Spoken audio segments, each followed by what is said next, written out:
સિહોરના ગાંગડી ગામની આસપાસ આવેલા ઔદ્યોગિક એકમો દ્વારા પ્રદૂષણ ફેલાવતો હોવાના અનુસંધાને પોલ્યુશન નિયંત્રણ બોર્ડની કચેરી ખાતે રજૂઆત કરાઈ।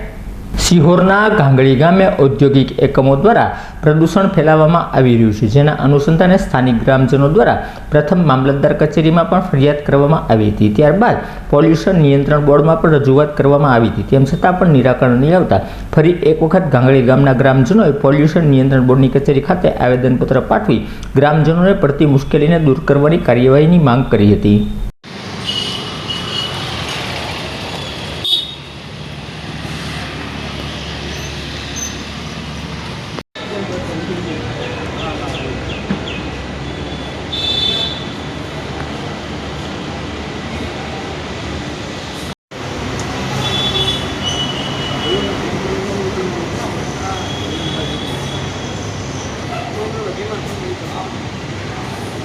અમે ગાંગડી ગામ સિહોર તાલુકો અને ભાવનગર જિલ્લો અમે ગાંગડી ગામથી રજૂઆત કરવા આવ્યા છીએ। અહીંયા ગુજરાત કંટ્રોલ પોલ્યુશન બોર્ડની ઓફિસ છે।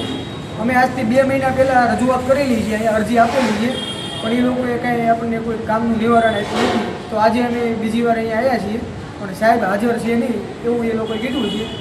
હવે આગળની કાર્યવાહી સાહેબ આવશે પછી અમે સાહેબની પાસે જવાબ લઈશું। શેને લઈને તમે રજૂઆત કરવા અહીંયા આવ્યા હતા? શું પ્રશ્ન હતો? ત્યાં આપણે ગાંગડી ગામમાં ગાંગડી, બગલાણા અને નેસડા આ 3 ગામ વચ્ચે 78 જેટલી મિલ આવેલી છે। બધી જ મિલમાં ફિલ્ટર પ્લાન્ટ છે, એકેય મિલમાં ફિલ્ટર પ્લાન્ટ ચાલુ રહેતો નથી અને બધો ઝેરી ધુમાડો બહાર કાઢે છે। પ્રદૂષણ એટલા પ્રમાણમાં છે કે જાણે દિલ્હીમાં પ્રદૂષણનું આઈક્યુ હોય એટલો આઈક્યુ અહીંયા જોવા મળે છે। રાતે 10 વાગ્યા પછી તમે આવો તો ખબર પડે કે અહીંયા કેટલું પ્રદૂષણ છે।